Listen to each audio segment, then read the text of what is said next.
Have everyone start taking their seats. Thank you all again for coming out tonight. And again, appreciate your patience. I know everyone's been enjoying the libations we have here. So I think we're all good and ready to go. Just wanted to go and kick it off. I'm Brandon Monroe. I'm Vice President of Team Austin. And for those of you who don't know who Team Austin is, we are an entrepreneur networking group tailored to the city of Austin. And so we help entrepreneurs through education, networking, and social impact. And Team Austin started very humbly back in 2012 with a couple friends who just wanted to get together for happy hour. And 6 years later, we've turned into 3,000 members and events like this. So it really is a great story for Team Austin, and we're very happy to have you all here tonight. And every dollar that goes into all of our events, which we have our speaker series and we have our monthly happy hours, every dollar that goes to these events goes to our Team Austin Foundation. And our foundation helps underprivileged individuals get into coding schools and coding colleges. So these can be people straight out of high school, or they can be folks who are making a career pivot and people who are in other jobs right now. So we actually delivered our first scholarship last year in the amount of $10,000. So that was an amazing accomplishment, and obviously we hope to duplicate and increase that in the years to come. So what I'm going to go ahead and do is going to introduce our amazing panel that we have here. To my far left, we have Darren K. Roberts, founding director of the Center for Sports Leadership and Innovation at UT. Here in the middle, we have Ashley Jennings, who is our program manager of UT Herb Kelleher Center for Entrepreneurship and also co-founder of Sparrow Labs and Div Inc.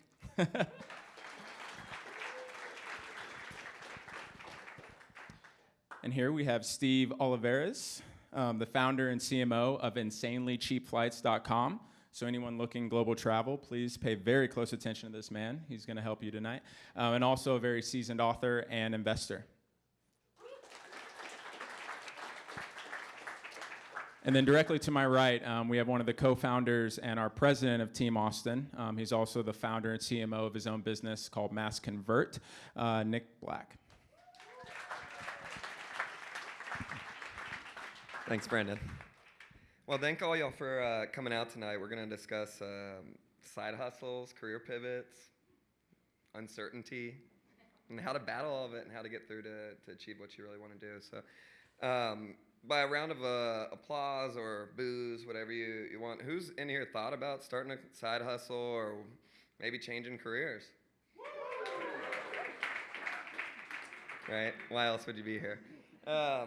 Well, that's great. This is something that the entire panel and myself, we've fought through, we've gone through, talked to a lot of people, and the three speakers that sit before you today have some of the most impressive resumes I've seen come through Team Austin. We've done 60 of these speaker series events over the last 6 years. And I'm personally super excited to hear from them. I hope that all of you are as well.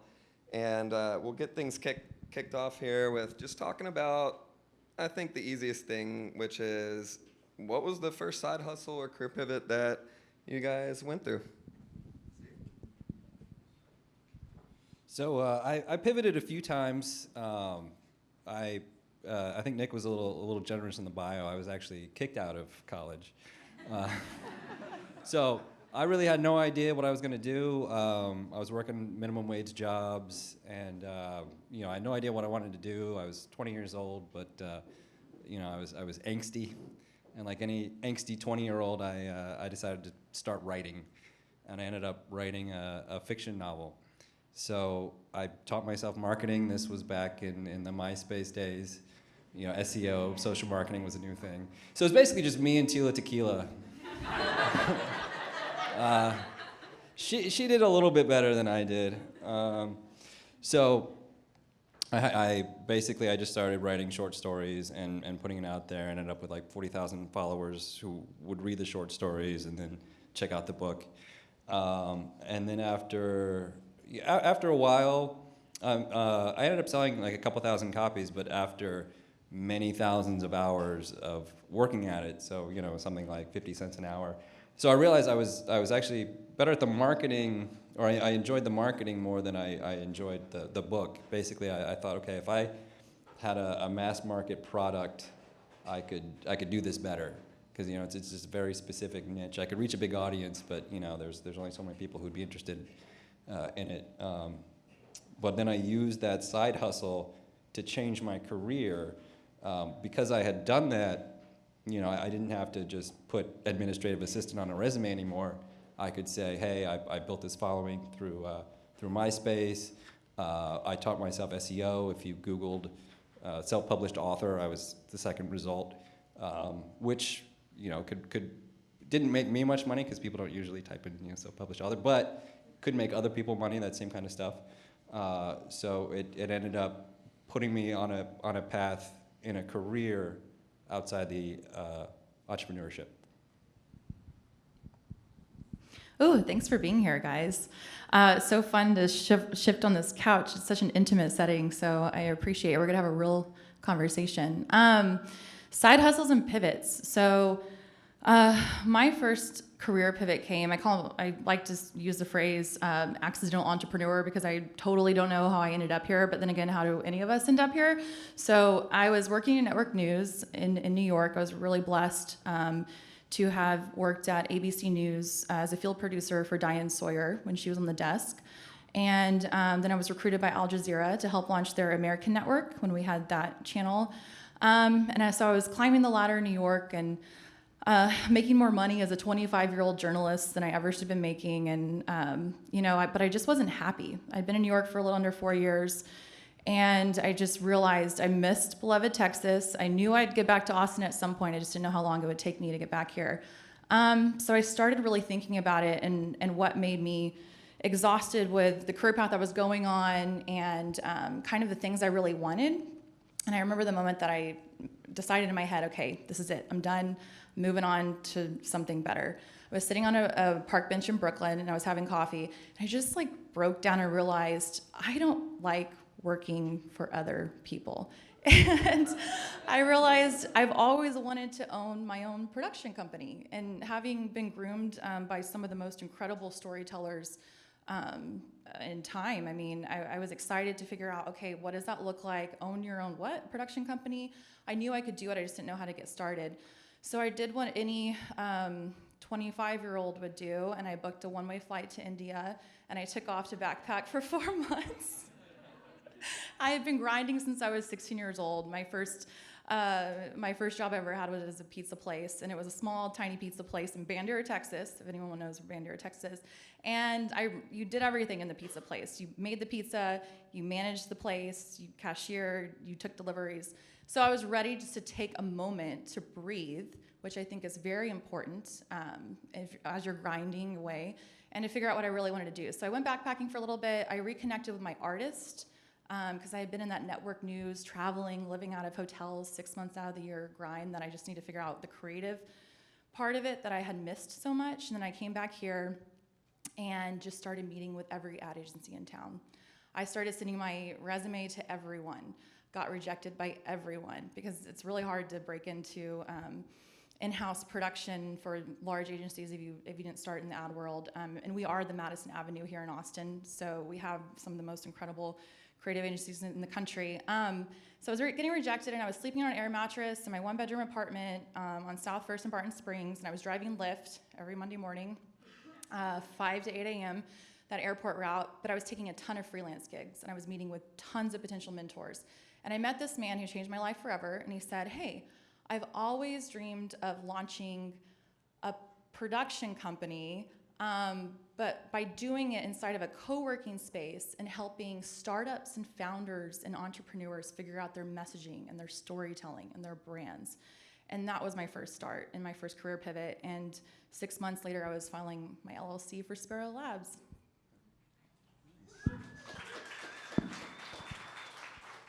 Glad to be here, Darren Roberts. So pivot number one, I was going to be governor of Texas by 40. I turned 40 in November, so I took a wrong turn somewhere, obviously. And so I'm on a conveyor belt that's running through Harvard Law School. I'm a rising 3L student. A buddy calls me that I played high school football with. He says, hey, it's the summertime, you got some time off, let's go work a football camp. I go to the football camp, and they asked for a volunteer, so I played high school football, so I'm like, yeah, here we go. Hey, what's your name? Coach Roberts. All right, Coach Roberts, you have group 6. I had no clue what the man was talking about. Group 6 consisted of 66th graders, none of whom had any athletic talent whatsoever. Okay. Luckily, they had a coach who couldn't coach. And so I spent 3 days, and on day 2, I realized it was the first time in my life that I did not have to set my alarm clock to get up. And I go back to Cambridge, I call my mom, I say, hey, I want to be a football coach. Mom says, that's wonderful. Do you think the firm will let you do that sort of as a pro bono project? I said, no, I'm thinking something more full-time. She puts Dad on the phone. Dad's first question, do you know how much debt you're in? All right. I said, listen, Bank of America does a wonderful job of reminding me every single day that I owe them about $250,000 as soon as Elena Kagan hands that diploma to me. But this is something I feel like I need to do. And I said, look, you're a Baptist minister. Every Sunday you're telling people you don't know when you're gonna die, so you better get right with Jesus. And I don't know when I'm gonna die, so I'd rather do this in the near term rather than put it off for the future. So I wrote a letter to every team in the NFL. How many are there? 32. I get 31 rejections. Bill Belichick, no. Mike Tomlin, no. Wade Fox, no. Wade Phillips, no. Herm Edwards, yes, with the Kansas City Chiefs, and the offer was training camp intern, no pay, no benefits, 18-hour days, okay? Look, my classmates are going to work on the Supreme Court, the White House, Vincent and Elkins, Goldman, McKinsey, all the sexy stuff. And I was a grunt for the Kansas City Chiefs. So if the offensive lineman needed 30 barbecue sandwiches, I was the guy, okay? If the defensive lineman needed 5 cases of Skol, and this is a refined crowd, so I'll just translate. Skol is chewing tobacco. I would go to every Citgo, Shell, Chevron until I could get all the wintergreen Skol a man could buy. All right. At the end of that, I talk about mattresses. I slept on a Coleman blow-up mattress in Arrowhead for 6 months because the head coach walked into the office at 4:15 a.m. every morning, and I needed to be there. So at the end of the season, we went 4-12, which you quants will know is not a great record. Half the staff gets fired, and I get an opportunity to be a football coach. So I did that for 7 years. That was pivot 1. Pivot 2, I'm in Cleveland with the Browns.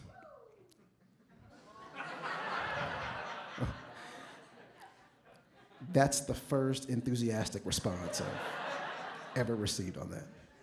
Let's meet after this. I wasn't ready for that. The Browns, we went 4-12, which in retrospect is a great record. Unfortunately, we all get fired. The owner walks in at 8 o'clock after the last game of the season. He says, listen, guys, I really appreciate all you've done. You're all fired, and I wish you well. Meeting begins at 8, ends at 8:02. I go home, I'm scrambling eggs, and my son walks in and says, you eat breakfast? So I turned to my wife and I said, listen, you convinced me to put this kid in private school. I want a refund. Something's wrong. And she said, well, tell me the last time that you had breakfast with Dylan. And so smirk sort of turns to frown, and I realize I'd been spending all of my time with other people's sons, and my own son didn't know me.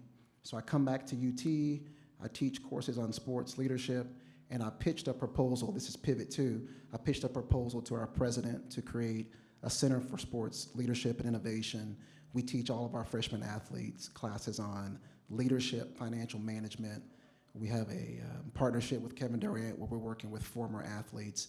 So those are 2 unforeseen pivots, on my road to be governor by 40. So I'm happy to be here. Looking forward to it. Very nice. So we had a governor that was coaching and didn't know how to coach. We had an administrative assistant that wrote a book called The Elder Staves. And we had somebody that had no clue what she wanted to do, so she did fun employment in India for 4 months. The common theme here is it sounds like none of you knew what you wanted to do, right? So how do you, when you don't know what you want to do, and all you know is that you want to get the hell out of what you're doing, how do you even begin?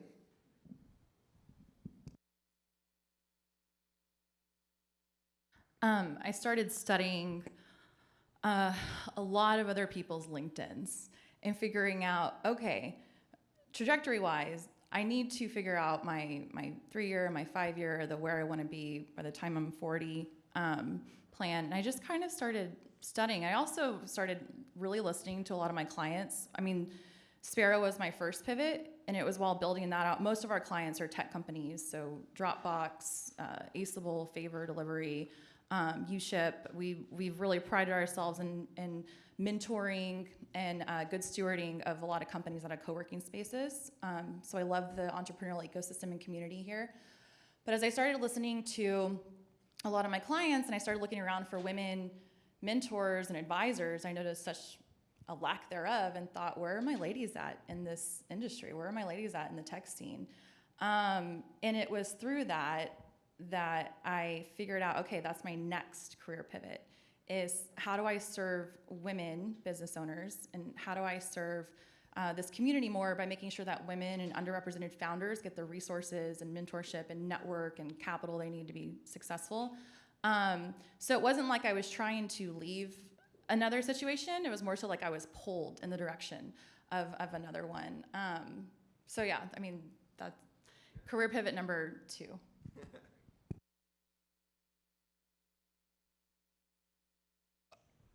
I would say that for me, it was hunger, and like there's obviously the drive that entrepreneurs talk about, being hungry for it. But I was actually hungry.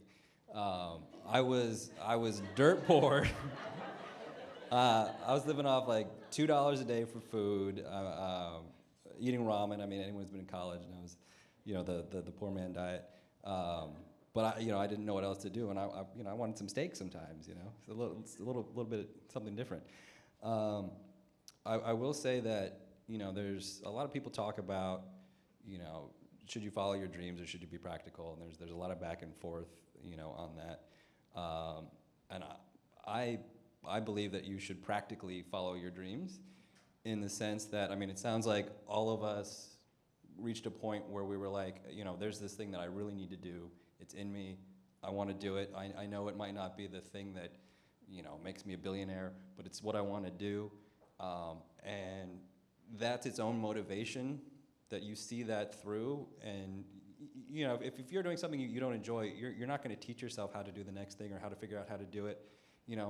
I didn't really care about marketing, but I wanted people to read the book. So I went through, I learned search engine optimization. I learned all this other stuff that would have been so boring to me, except it was in something that I enjoyed doing.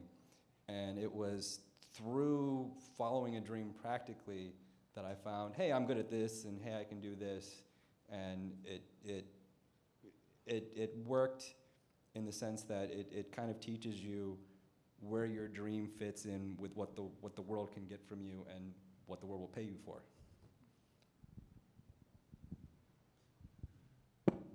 I think one, spoiler alert, we're all gonna die, okay? Like that's just the reality of the situation. I think that should be impetus enough to try to bring whatever dreams you've deferred into the present tense, because there is a very real chance that you're gonna run out of time, right? So I think that's the starting point for me. I think number 2 is oftentimes we want to circle the right answer. I think there is as much value in marking things off the list. So take a personal inventory on the features of experiences that you've had that have made you happy. What lights you up? So small teams, large teams, autonomy, working from home. Think about the subject matter, and you want to kind of build a profile of what this ideal thing looks like. I think we don't do enough of that. And that's why I believe there really aren't any wasted experiences, because you're only getting better data, right? So if you go to an internship and it's awful, at least you can say, I don't like either this sector or either this certain structure of a company. You have data that can build the next prototype for what you want to go into. And then I think finally doing the recon. So when I wanted to coach, I read over 15 books in the coaching industry, went on LinkedIn, looked at every coach's bio for all 32 teams, plotted their paths into Excel. So I coded it out, right? How many years in college, how many years in the pros had they played?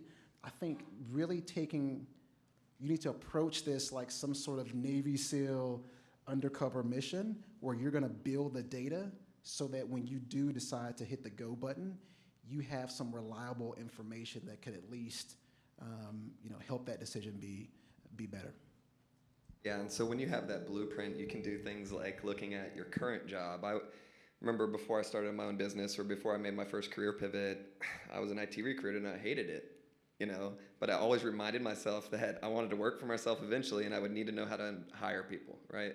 So a lot of people get down on themselves and forget that they actually are learning in what they're currently doing and how that can apply to their future goals.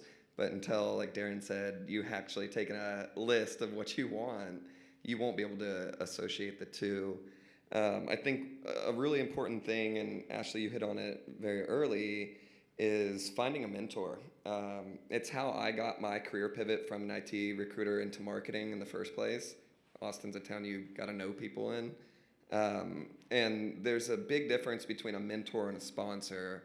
So what are y'all's thoughts on the difference between finding somebody that'll teach you and help you get places, and then also finding somebody that's willing to put their credibility on the line to help you actually get there?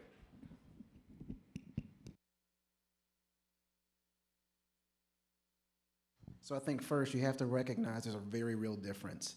Some people confuse their mentors with sponsors. For me, a sponsor picks up the phone. A sponsor, again, leverages his or her credibility and says, you gotta hire this woman. Like, this is the one. I'm gonna put my name on her. Mentors are valuable, but they're more, their role is more of providing advice and direction. I think that, and this comes to networking a bit, I think too oftentimes we're so consumed with meeting new people and getting the follower number up that we have undercultivated our network, right? So instead of concentrating on new contacts, what are the latent contacts that you have not cultivated and nurtured? Those people who have some background knowledge and experience with you are probably in a better position to become a sponsor than someone you're gonna meet at the networking event next week. So I always hear people talking about networking and meeting new leads, and I think that we really don't work to cultivate the people who could be sponsors already. So just think about that as you're looking through, building that bevy of sponsors. Yeah, I agree completely. It's about relationships and building relationships, quality relationships. When I first was trying to figure out what I wanted to do, I was meeting with tons of different serial entrepreneurs and friends and colleagues and mentors, and realized, okay, I just really need 5 solid people to talk to about the decision. And then my main mentor to this day is still the same awesome man running the Daily Dot. We still do a lot of projects together and work and media tech together. But he's been my main one from the beginning. And I think that the difference between mentor and sponsors, like mentor will help you get to the table. Sponsors, like once you're at the table, let's go, And it is about cultivating that relationship with those mentors, because you never know how full circle it's gonna come. I mean, maybe one day they'll be calling on you as well. And then on the mentoring side of things, because I think this is really important to talk about as well, when it shifts and you're all of a sudden on the other side of the table and you're so blessed to be giving, like, people want to meet with you and you're getting all these emails for coffee meetings and you're like, what, how? And I was saying yes to every one of them because I just thought, okay, this is what I'm supposed to be doing. We had launched a Vink. So I was really focused on making us thrive and getting us the funding that we needed. And then I realized, oh my gosh, in giving away all my energy to other people, I have not preserved enough for myself to fully focus on my next project or pivot or how to truly help us grow or scale. So I like to talk a lot about, like, it's okay to say no. You have to strategically pick and choose those relationships when it comes to mentors and mentees. And balancing your health and well-being and work-life balance is so important. So finding a mentor was kind of tough for me because it was early 2000s, online marketing. It was kind of nobody knew what they were doing, which I ended up being fortunate in the long run because, you know, someone who knew this much could end up running a large marketing budget at a giant company. So it was very tough finding that. But I would say that one of the things that I learned over the years was that your peers can be your best mentors in the fact that, you know, you may have similar backgrounds, but they know something you don't know. They've done lots of things slightly different. They've come at the same problems, but from a different angle. They've found their own ways to solve it. Nick got into marketing a few years after I did, but I mean, he knows things that I, you know, ways of thinking about marketing problems that I, you know, never thought of, would never have approached that way. And I hope I've given him some ideas too. Yeah, absolutely. You're right, and you don't need a mentor or a sponsor in every case. What Steve did instead was just bust his tail to learn. You know, and I think people get really complacent and comfortable in their jobs, and what ends up happening long term is that this comfort level has gone on for several years, and while the world and new job seekers have kept up with current skill sets and kept learning, the people in the jobs have stopped, which makes it very difficult to make a career pivot or to also have upward mobility. So what do y'all think about, one, continued learning and its importance, and then also, you know, are there tools out there that if you don't know what you want to do, how do you find that out? And then once you've found it out, you know, what's the importance behind continuing to learn? So on the second one that you said, if you don't know what you want to do, I started just going to a lot of networking events and just meeting as many people within the tech startup ecosystem as I could possibly meet and figuring out, you know, what was out there. I was really enthralled.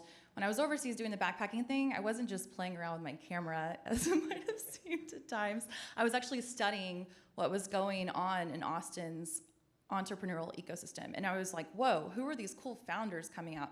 What's going on in Capital Factory? At the time it had just launched. And I was wondering, why are these awesome stories not being exported to the West Coast and the East Coast? Because I had never heard about our entrepreneurial thriving scene before I moved back here.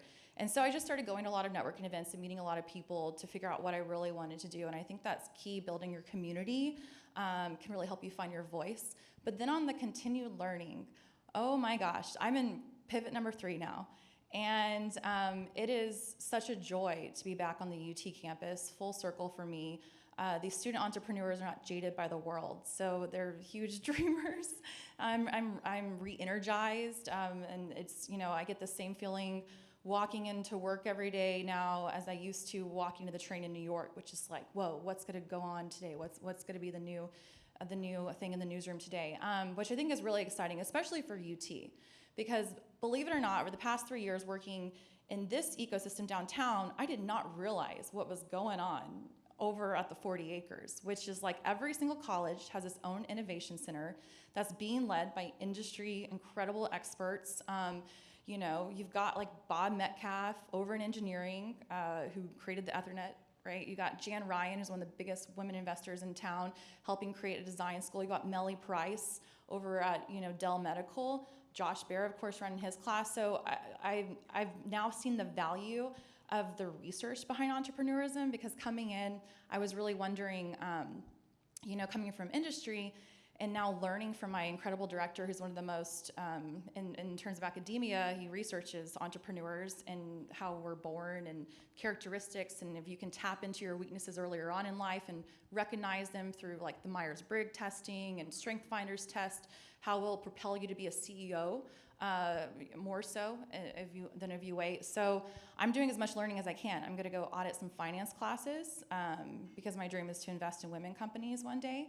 But there is such value in that continued education because, I mean, if you look at like the top entrepreneurial ecosystem university-wise across the country, we're the number 6 graduate business school in the country. We've produced alumni-wise 600 venture-backed companies that have raised $5.8 billion. That's in our backyard, y'all. So go take a visit to one of the campuses, and I think continued learning is just so crucial in your career path. And I think, to this point, I think you have to be very intentional about creating space to think. Okay, so if you open up my Google Calendar, my green code is thinking time. So I have 2 blocks of time per week. It literally says DKR Thinks, okay? And I walk over to the architecture library on campus, and I unplug, and I spend the time looking up at the ceiling, looking around at people, because what I found was, sort of your point, Ashley, you're so consumed with meetings, answering emails, running through LinkedIn, following up on leads, and then it's Saturday, right? And so you have this nascent idea that's yearning for your attention, and you're like, I'll get to it. And then it's Christmas, right? So I operate my own life on a quarterly basis, Q1, Q2, Q3, Q4, and I have benchmarks for time spent thinking. So I think you have to be very intentional about it, because if not, that time will get taken up by something else. So create space in your calendar just to think. Number 2, I would say also create a small block to consume all that content you're throwing in Pocket and saving in some Gmail folder, and you never get around to it, right? I also have a time, it's a 45-minute block, where I just run through the last 3 articles I saved in Pocket, right? And I'll take a few notes, but I found that if you don't take ownership of your own learning, no one else will, and you'll look up and you'll be 40 and you'll be sitting on a couch at WeWork. So I'm just kidding. It's not a bad thing. So take ownership. Yeah.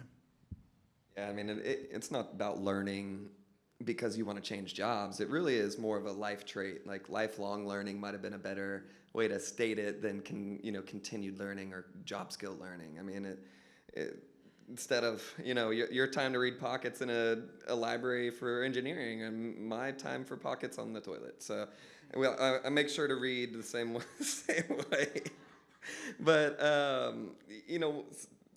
it's especially in Austin, areas like Austin, the Bay, other places. This idea of being an entrepreneur, so glamorous. People they idolize it. Oh, you're a founder. Oh, you're doing this and that. And oftentimes they don't.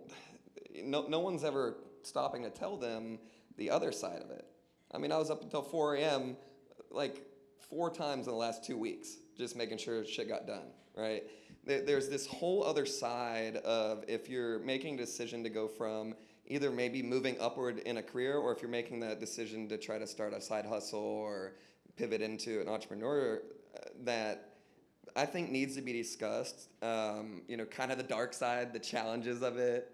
And I'll let y'all hit it off, but to give you guys an idea, I started a company called Fast Leads. We did almost $2 million in sales in the first 18 months, and then Google changed a policy and we shut down overnight.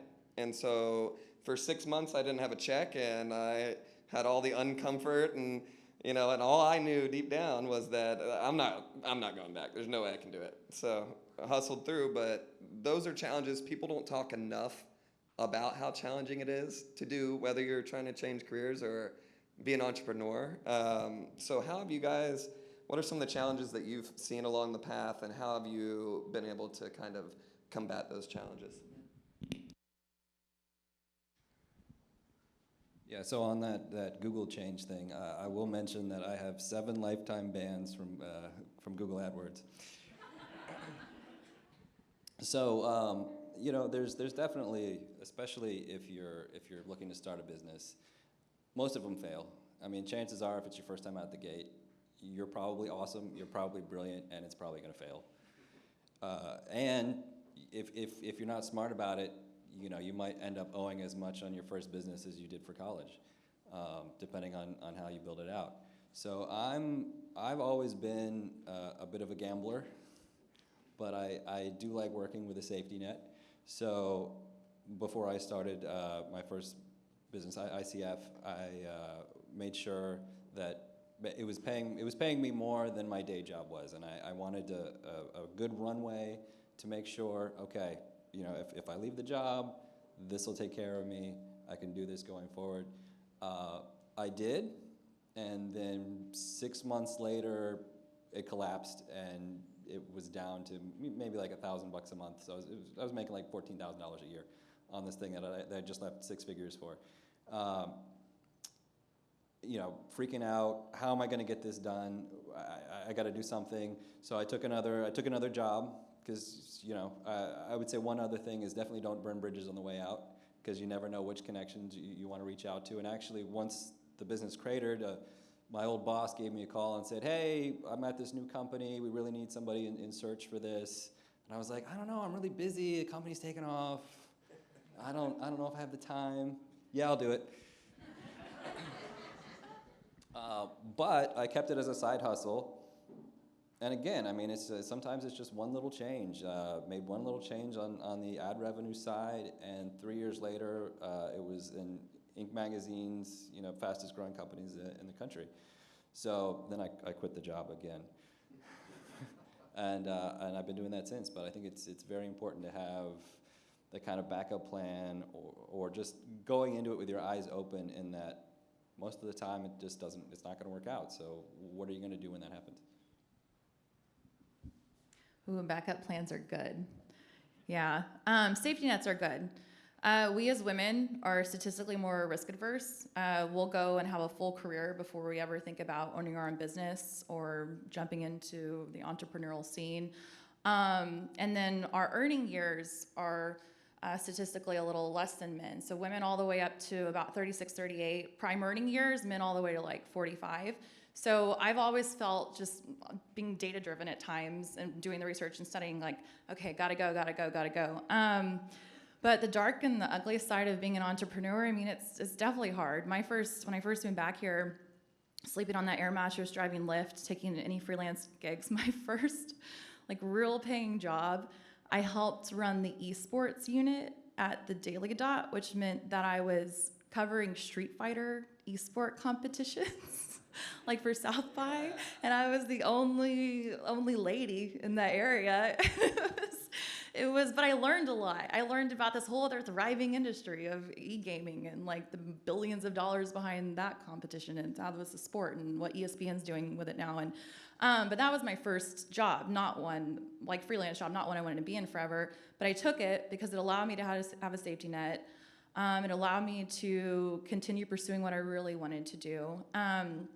I think that as entrepreneurs, we have so many tabs open at once that it is really hard to close tabs to focus on one thing at a time. I know for me, I have a million projects in my head I still want to pursue, but it's about like taking a step back and thinking, okay, I don't want to go down that good or that bad and ugly road again. Let's stay in the good lane and focus. And so, yeah, I mean, I like to tell people, especially students who are thinking about the entrepreneurial path, it's definitely not one for the faint of heart. It's very risky. But if you go into it really pursuing what you want to pursue, and you begin before you're ready, because a lot of us hold back, but we're never ever going to be ready. It's all about beginning before you're ready. So if you put your whole heart into it and pursue your dream and passion, I always believe that it'll come out for you on the other side. I had a chance to interview Sara Blakely, so CEO of Spanx, fastest self-made billionaire woman to reach that level. And she said something that I thought was really impactful. She said, ideas are most vulnerable in their early stages. And so she didn't tell her family about this idea for Spanx for a solid year. She was on the road talking to manufacturers, trying to find someone to build a prototype. She didn't tell her mom, didn't tell her dad, didn't tell anyone. So I think you really have to, one point I always make is reduce your circle to a triangle. So find 3 people, right? And these 3 people need to sort of have done it. I'm always amazed by people who haven't ventured into any space like the ones that you're thinking about. They always have the most advice, right, on what to do. You need to shut those people down, right? Because you combine that with your Instagram feed and all of this content is coming your way, really shut that information flow down to people who can advise you well. Secondly, I think that you need to have at least 6 months of expenses to float yourself, right, when it goes rocky. So I will have people come to me, and I'm advising a guy right now, and he wants to start this venture. He's working right now. So I say, well, how much do you have in savings? He's like, savings? What is this? What is this thing you speak of, savings? Right. Only 23% of Americans can put their hands on $500 of cash right now, right? We're so over leveraged. So I think that kind of mastering your finances first is a very good start because it will get rocky. And if you've got to decide between starving and shutting this thing down, then that's a problem, right? So I think there's a phase in.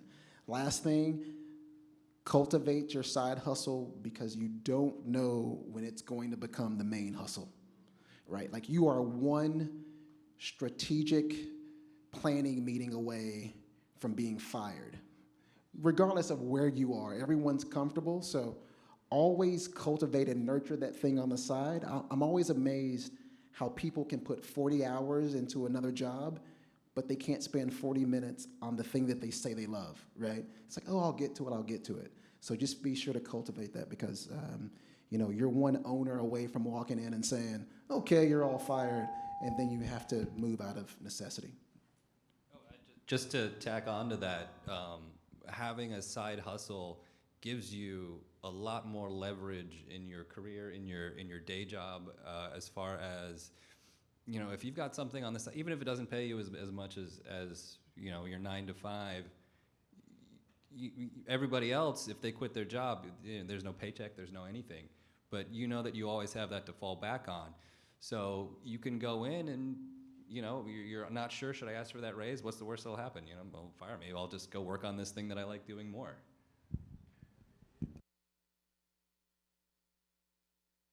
Time when Esteban walked into his boss and asked for a 5-figure raise on his salary and leveraged that exact thing he was talking about. And a similar story to everything that you just heard with them. I mean, I don't think any of the last corporate employer that I worked for, they're here, but even if they were, they knew it. I was building my company Fast Leads while I was working for them, taking the knowledge that I was learning on their dime and applying it to my side hustle at the same time. The one thing that's a pretty frequent thing that I hear from especially young and new entrepreneurs, not that I'm only 3 or 4 years into it, but is this, I like to call it uncomfortably comfortable, and it took the second, really the second thing that I worked on for me to feel that feeling again and put recognition behind it. But it's this moment when your brain feels like it's getting stretched in every direction. You've got all your tabs and projects you're working on. Like Darren said, you're bored, and so entrepreneurs by definition, I think, are always bored, so that's why they're trying things. But at least for me, my brain was being pulled in all these directions, and then one day everything was calm and it was working. And it wasn't until the second time around when I had that same feeling again that I put a little thought to it and was like, oh, I've been here before, I've had this feeling before, it's gonna be all right eventually. I just have to push through the finish line. So I think that a lot of, whether your idea is to move up in your career or get out and become an entrepreneur, when you actually do make that decision to go for it, a lot of people quit right before they get there, right? So I don't know if there's ways that y'all know of how to identify that moment and really not quit and really have the persistence, or if you guys have any advice about how to be persistent in this face of uncertainty or not. But I would go back to my dad was an entrepreneur. he owned a restaurant when we grew up. And I remember being, I think I was 11 years old, and the sheriff came and kicked us out of our house because the restaurant went under. They lost everything. They lost the house, the cars. It was all gone. So we were living with my grandparents for the next several years. And I just remember that moment every time, I look at how the business is doing or how I look at things are going. How when the company was down to like 14,000 a year, it was all right. I'm still going to work on this. This is my baby, and I'm not going to put it to sleep. I'm going to keep going. But I have to be practical, and I just got out of the blue this other offer for work. So this will allow me the runway to keep working on what I want to work on. But again, I'm very much about that I like risks, but having the safety net that allows you to take the risks, I got into high stakes. I got into high stakes poker for about 2 years, but it all started out when I was at a bachelor party in Vegas, won a little bit of money, went back, played a little bit more, kept going back. So basically, it wasn't my money, it wasn't my risk. But I ended up being able to travel the world doing something incredible and fun with a safety net of, I have a business on the side and I've got this going, but this is fun and it's a gamble and it's scary and it's terrifying. There's more money than I used to make, obviously in a year as an admin, which wasn't too much.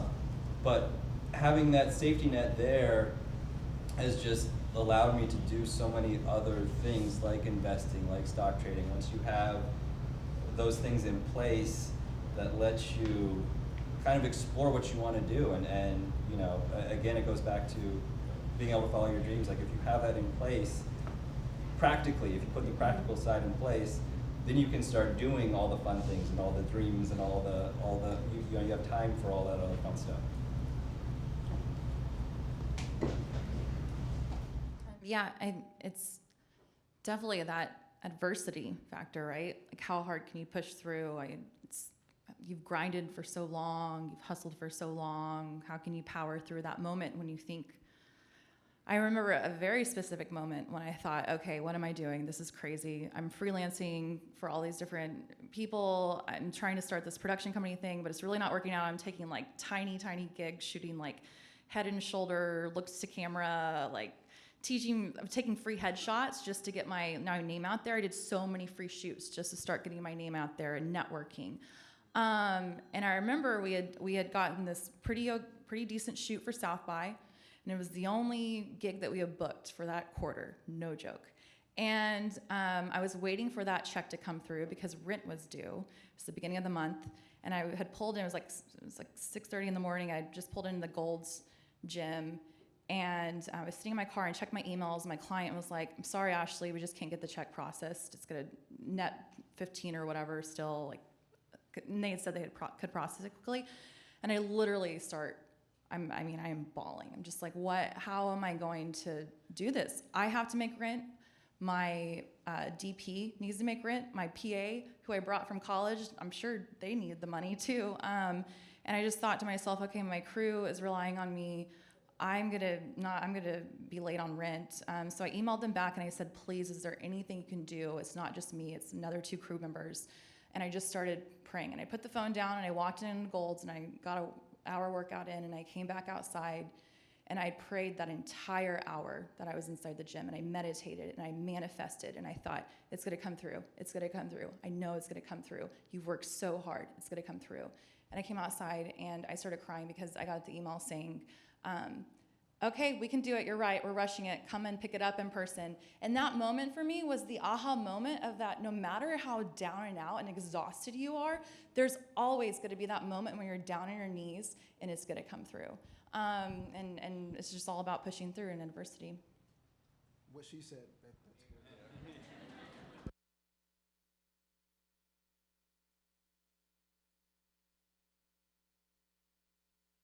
Yeah, I mean, that's really great, and it reminds me of, when I shared about the company literally getting shut down overnight by a policy change.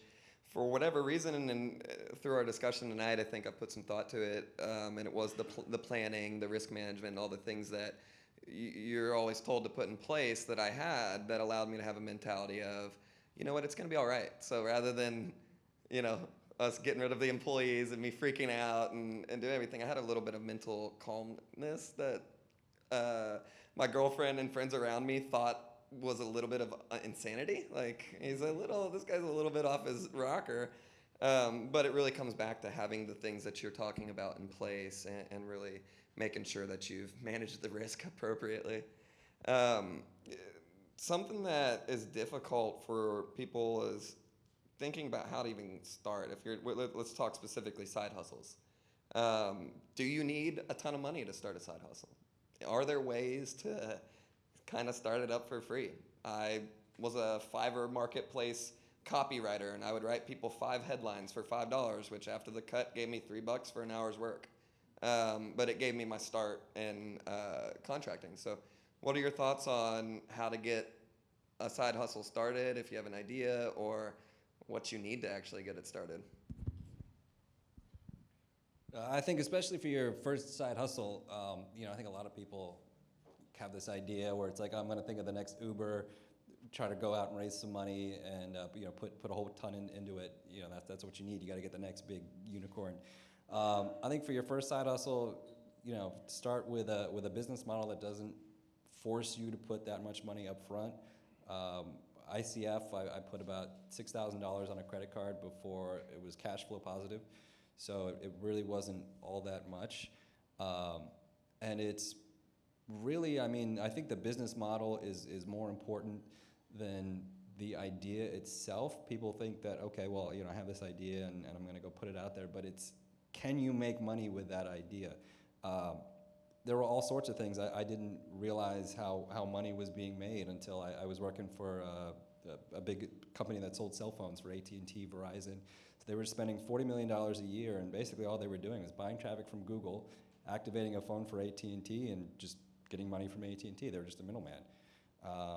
So I started looking, okay, well, what can I do? How do I do this for me? How do I cut out this middleman and be my own middleman?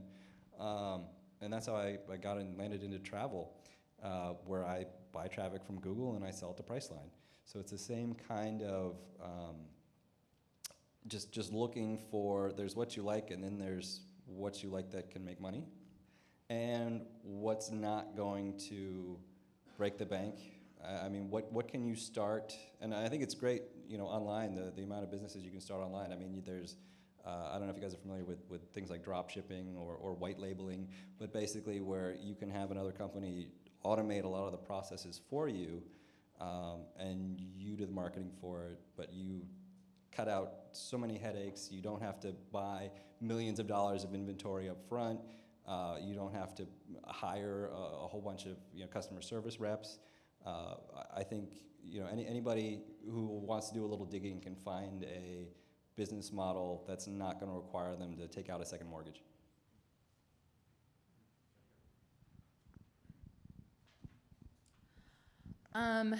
Side hustles. So I think it's important to find a really solid partner, maybe for your, I don't know, I've just experienced and talked to so many entrepreneurial friends. For your first side hustle, maybe, a good partner is really key. I know mine came in, I'm an executive producer for a production company, so my partner is a director of photography and a drone certified FAA pilot. So he came in with all the tech and the equipment and the knowledge, and then I came in with the biz dev and the sales and the networking, and together it was just the perfect mixture for us to launch our production company together. And we were still doing, he does a wedding, he was doing at the time his wedding cinematography business as well. He was trying to get out of that he was running. But we both wanted this dream of commercial work and one day film and focusing on our art and all that jazz. And so we just started taking anything and everything at first, just to get our name out there. And now we've reached a point where we laugh anytime that we're flying to a shoot in LA or going to New York to shoot for a client, or I get to go to Seattle, and work for the Navy is one of our clients now. Like, these moments are aha moments of, like, wow, the work we did 2.5 years ago, where we did take all those small gigs, have piled up to the quality of work we're doing now. And I think having him as a partner for that hustle has been really key. And I think it's good to maybe have one compliments you. I can speak to the service side. So I have a leadership company, and we help companies, associations sort of build their leadership capacity. And the road on the service side is to do stuff for free. So I just pitched to a couple of nonprofits, hey, I know you have this conference. Let me come in and speak on crisis management. What happens is there's someone in the room, hopefully, that likes your stuff, and then they pitch you to a paying client, and then this snowballs. And I think at every phase, you're asking people, hey, what did you like about what you just heard, right? So now I know I'm gonna take these two components of this crisis management workshop, and I'm gonna keep those, and I'm gonna throw out point 3, and I'm gonna find a better point. And then you get this model. Please, in the early stages, don't utter the word scale, for the love of God. I'm gonna write a book called The Scale Fetish. Everyone's trying to scale something, and they don't have the damn model down right? It's like, day 1, okay, how can we scale? Well, we don't even know if what we have works, right? Get the model right first and worry about scale later, right? Get out of ink and entrepreneur, just get the model down first, right? And now you can worry about scale. So for me, it's a matter of we're building online platforms so companies can access these training sessions without me getting on a plane, hiring other people to do the training as well. But I spent the better part of 12 months just trying to get the model and the curriculum right, and then I could worry about growth. Yeah, so maybe don't invest $50K in an app before you find out if you have any customers, right? Okay, that's a pretty common one. We'll end it at this. You guys have been great. We'll stop this final question, then we'll open up for Q&A. So you guys have made it through. You decided what you want to do. You grabbed it and you're going for it. But what happens if it doesn't work out? What do? Do you go back to work? I mean, My own favorite Instagram post of myself is a simple question, but did you die? Okay? So, as I told you, I'm gonna be 40 in November. So, there were several moments, like when I was waitlisted at Harvard Law School 4 years in a row, I was dead every year in May. I was like, oh my gosh, I'm gonna die. Okay, I'm still alive. I have to eat now, right? I just think unless you reach complete loss, you have a chance. That's why I begin the first thing, there's great research behind this. If you can tell yourself 3 things that you're grateful for every single morning, it sets the entire stage for the rest of the day. So unless you die, you have a chance for the next thing. We all love big data in everything but our own lives, right? So big data is good in all the facets of technology, but we don't want to gather those bad experiences to help us. Just see it as more data to inform your next move and keep it moving. Yeah, I always like to remind myself of like, how tireless can you be? Like, it's just a matter of running the race a little bit longer. Like, how tireless can you be? And let's talk about doors slamming, right? Like slammed doors in your face. Because I've had that happen to me fairly recently in my life, and it was such a abrupt pivot that it took me a minute to recover. And one of the best things one of my mentors told me, he was like, take a walk around the block a few times, just take some time off. So I went overseas for like 2 weeks, just to like not, to regain my focus and think, okay, you didn't lose your passion for this project. A door needed to be slammed because you weren't making money with it. You got to make money, so go pivot into the next thing to go make money. And I love what you said, how you're not dead yet. And I truly believe every slammed door amounts to like exponentially tons of others opening. It isn't crazy how many doors will open for you when you're faced with one slammed in your face. I was in awe of this last season of my life when that happened, and just figuring out then strategically, okay, I see you. I see what you're doing here in my life, so what door now do I walk through? I get to pick and choose after that one was slammed. I need to switch to this going overseas program for problems. I think most, or at least a lot of entrepreneurs, is kind of part of the mindset of this failure is a temporary setback, and I think successful entrepreneurs, understand that you're gonna fail, and the more you do, and the more you put yourself out there, the more you're gonna fail. So if you're failing regularly, it means that you're doing something. So I've failed several times. I've tried several things, and they haven't worked out. And some things did work out before they didn't work out. And it's just kind of all been stepping stones along the way. When the first time ICF didn't do too well for a couple of years, I thought, hey, maybe I'm gonna have to shut it down, but I'm gonna keep working on it. And then it became something really big. So I do think that that's part of the whole mindset of entrepreneurs of, okay, I'm gonna clean myself off and let's get to the next step. Right, and as long as you didn't burn those bridges, you can always go back, right?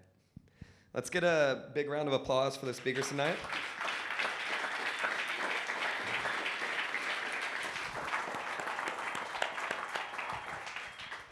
Thank you all so much. We're going to open it up for 10, 15 minutes of Q&A. If any of you would like to ask a question.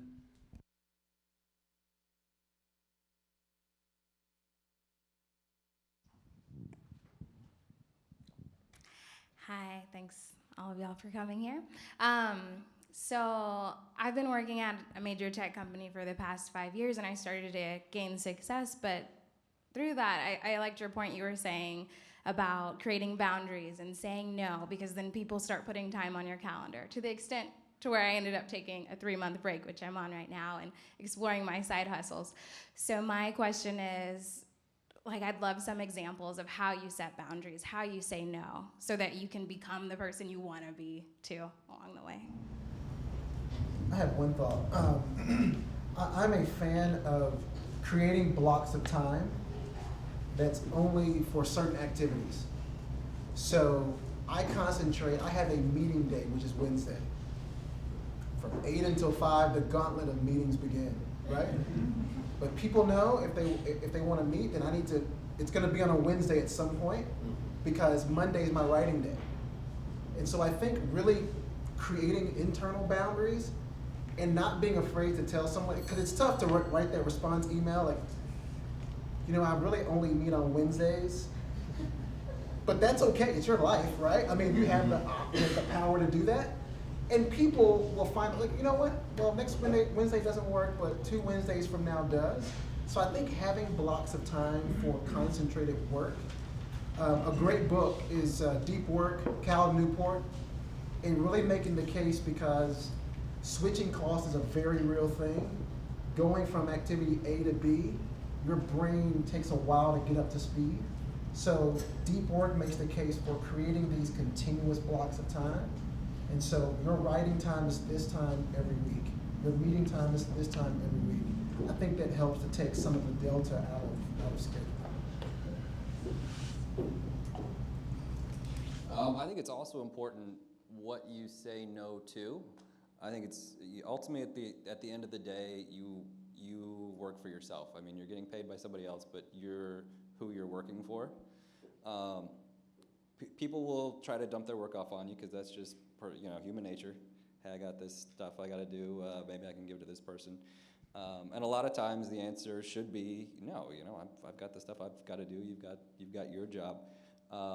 But before you just dismiss anything, is it something that you can learn from? Is it work that you can learn from? Is it work that is, again, back to the continuing education?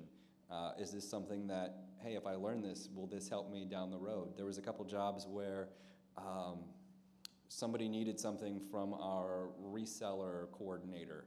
And I went to the sales guys. I was like, who's our reseller coordinator? They're like, we don't have one. do you want to do it? We're not going to pay you anymore, and it's longer hours, and you do it on top of your other job. And I said, yes, sure, I'll do it. And I learned, that was one of the ways that I learned affiliate marketing. I had no experience with it before. I learned that process. There was another thing at another job years later. I was doing SEO, and the guy who ran page search was like, hey, can you help me out with some of these ads? And then a month later, he was like, you know what? I just don't want to do any of this anymore. Do you want it? And it was the $40 million a year ad spend. I said, yeah, I'll take it. Sure. So, you have to distinguish when it comes in. Is this something that's just going to eat away my time and is going to actually drag me down and keep me from moving forward? Or is it something that I can use to learn, and whether it's at this job or my next job, can I put this on a resume, I think is probably the first question that you should ask when a request comes in. Yeah, I loved what you said about blocks of time. Like, I don't take any meetings on Mondays. And if I'm meeting with someone outside of, UT, like a mentee who's reaching out or someone's to grab coffee with me, it is either a Tuesday or Thursday, and it's usually 8 a.m. before I go into the office, because like Darren was saying, your brain has to turn on for all the different tasks. What I love about, you said tech company you've been working for, tech campuses are great, and the culture is incredible because they create these cultures, the Googles and the Dropboxes and the Facebooks of, they do your dry cleaning, and they have chefs on hand, and it's so awesome to stay at work because you get a free dinner. You're eating lobster for lunch. But then you realize, oh my gosh, like I am never home ever. And then you're turning on all cylinders, and a moment will hit you, as I'm sure we've all had exhaustion moments. I remember I was supposed to speak last year to a group of Retail Me Not leaders, and I was super pumped for it. And the night before, I just got so exhausted that I was physically sick, and I had to cancel that speaking engagement, and it hit me, and that I had given so much energy and time to these other things that weren't going to propel my career as much as that thing.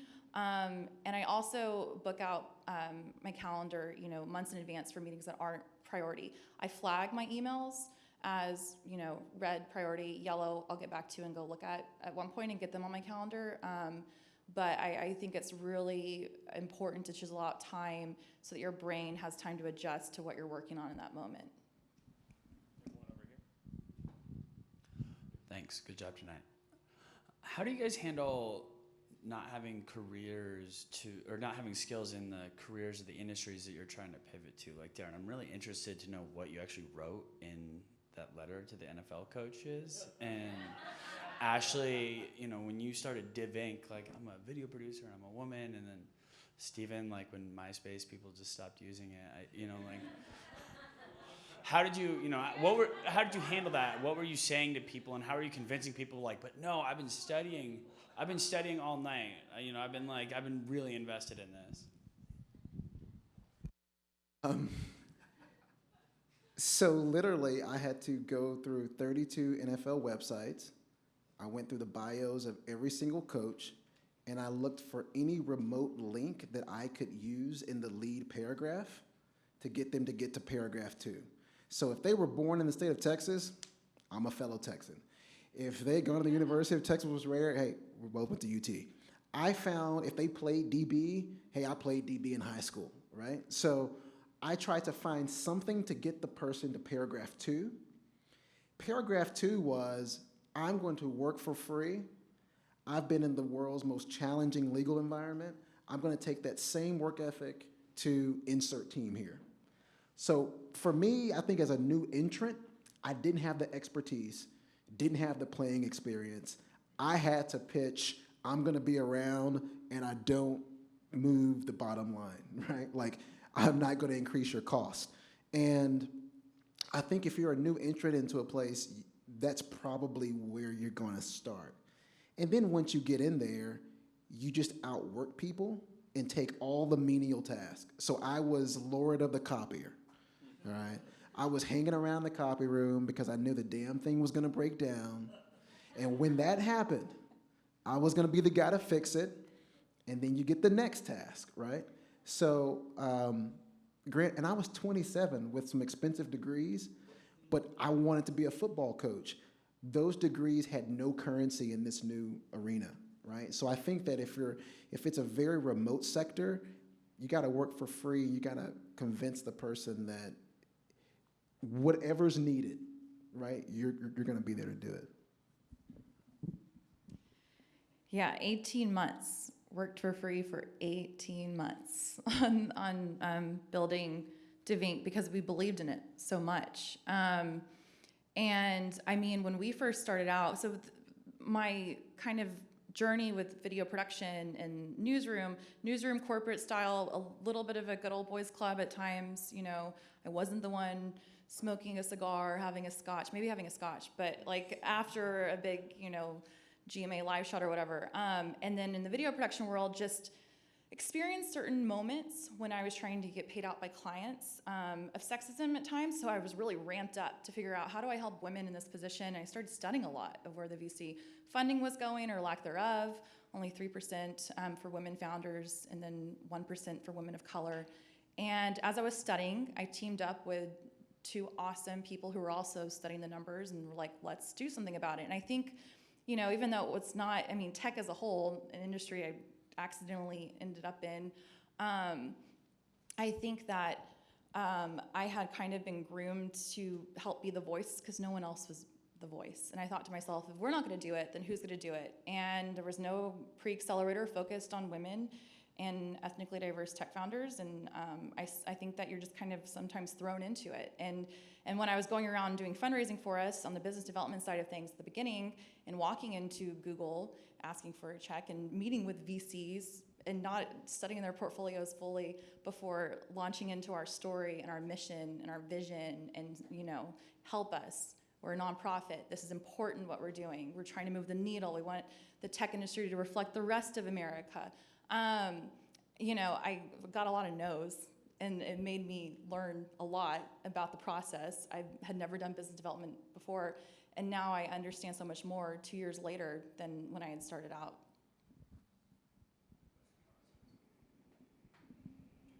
So I think a lot of it is finding the things that you do now in your job or your career that are related to, you know, even if it's a completely different career, there's a whole lot of skills that you use